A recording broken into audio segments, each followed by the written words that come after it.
There was discussion. I don't know if it was like a Bill Gates group or something of like actually installing a valve in the testicles. And I was like, what? At least, you know what? Conceptually, that's a better idea than how the vasectomy's done now. But I'd be you worried know, about remote monitoring or yeah. or like Well, remote controls or something like that. his I actually forgot about it until you put this page up. But the fact that the husband sterilized himself, his Oh yeah. the well, just the nuance of that as like a leading to a sterile family in general as like a concept. Um, I think that's a big issue with culture today is that a lot of relationships are not actually long term in concept or design or even just practice because so many people aren't even really trying to have kids, which there's nothing wrong with only having two kids. I'm going to be completely honest, but there's when I take it to the extreme and I think of how many people talk about not having kids at all. So People are individually focused to an extent that was never seen before. yeah, I mean, there's an infantile viewpoint of a lot of young adults who could be in their 30s and say they're not sure if they even want kids or not. And it's just like, it's kind of wild that you're already 30 and you're not sure if you want that or not. That is, it's. I Right? mean, Like, let's I put it feel this way: like, it's never been seen in the history of humanity that people are like, I don't know if I want kids, and they're 30. yeah, yeah, like you're already, that's a wildly old age to say you're not sure if you want kids. And that's a I mean, crazy percentage when of you hit people. 30 in like the medieval ages, you're an old maid and nobody wants to marry you. Exactly. I mean, men had it a little better back then because they could still get married in their 30s and still have Well, children. But as had we discussed in previous books, 28, the 29 age range was actually normal for men to get married at that time frame. because they had established themselves, they had jobs, they had money, they had They had to houses. establish their situation with what type of wealth or status they could Right. before they were able to get married. So the age of men hasn't necessarily changed, but the age of women has changed a lot more. Yes. Yep.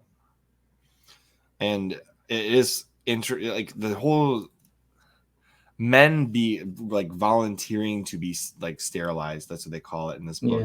Yeah. Or have a vasectomy. That's what the medical term for this is. That was never something any man would have considered before the modern age.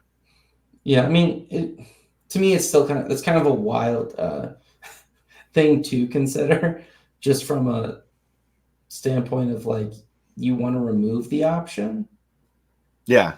Yeah, like exactly. completely remove it because you see so many people who think really short term these days, They do.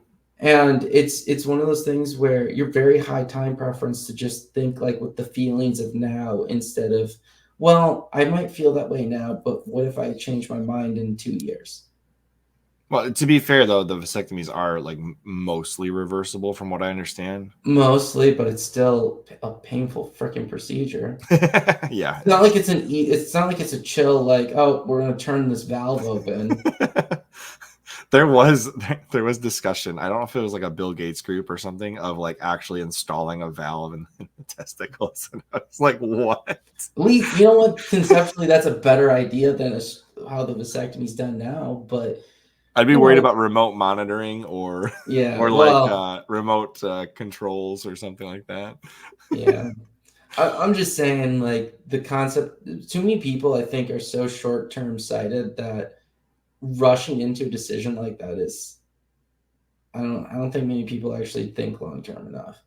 I mean, it's less permanent than like say, what is it, hysterectomy, where they would just remove all the female Oh ability. yeah, yeah, yeah. So like, No, if you're gonna it's not choose one or the permanent, other, but it's one of those things where I think the experience is one that most guys are not wanting to re-experience. So it's reversible, but it's not like it's a low barrier to entry reversibility. right? Yeah, it's a pretty involved procedure to get You them know, back. it's a pretty steep incentive not to reverse it. Plus, like the whole. So I guess the other thing is like if you're gonna if you do that and like your wife is like that needs to be okay. I don't agree with it in the first place. I'll just flat out say Yeah. it. I don't agree with getting a vasectomy personally, but if you're going to do that, the couple needs to be aligned on that. It doesn't seem like in this book the couple was as No, aligned. it sounded okay. I interpret it as in that was a conversation they had about not wanting more kids, and he kind of rushes to do it. Whereas exactly. she eventually thought how she wouldn't have minded having a third kid. Yeah, and to be fair, from my It's own life also a common experience, occurrence. Most people. I have really never met anybody in older age after their kids are grown who has said, "Man, I wish I had less kids." I've never heard somebody say that. No, I've always heard people say they wish they had another.